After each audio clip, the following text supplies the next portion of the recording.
بسم اللہ الرحمن الرحیم۔ السلام علیکم دوستو، سٹارٹ کرتے ہیں آج کی ویڈیو۔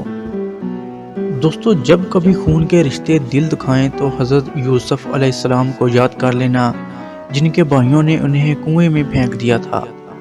جب کبھی لگے کہ تمہارے والدین تمہارا ساتھ نہیں دے رہے تو ایک بار حضرت ابراہیم علیہ السلام کو ضرور یاد کر لینا، جن کے بابا نے ان کا ساتھ نہیں دیا بلکہ ان کو آگ میں پھنکوانے والوں کا ساتھ دیا۔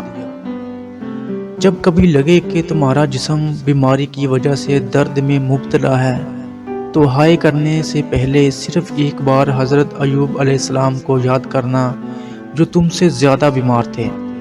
جب کبھی کسی مصیبت یا پریشانی میں مبتلا ہو تو شکوہ کرنے سے پہلے حضرت یونس علیہ السلام کو ضرور یاد کرنا، جو مچھلی کے پیٹ میں رہے اور وہ پریشانی تمہاری پریشانیوں سے زیادہ بڑی تھی۔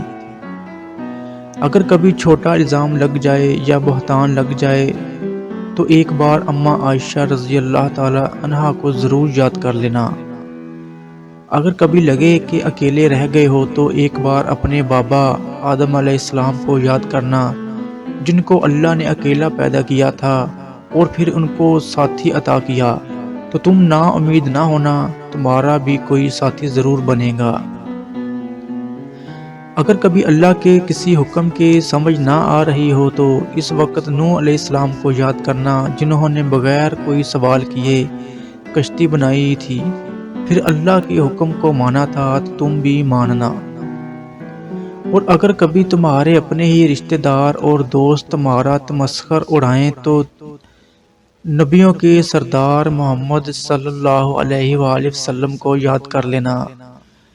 دوستو، تمام نبیوں کو اللہ نے آزمائش میں ڈالا کہ ہم ان کی زندگیوں سے صبر و استقامت، ہمت و تقوی اور ڈٹے رہنے کا سبق حاصل کر سکیں۔ اپنی نبیوں کی زندگیوں کو اپنا رول ماڈل بنائیں، انہیں اپنا آئیڈل بنائیں۔ اللہ حافظ۔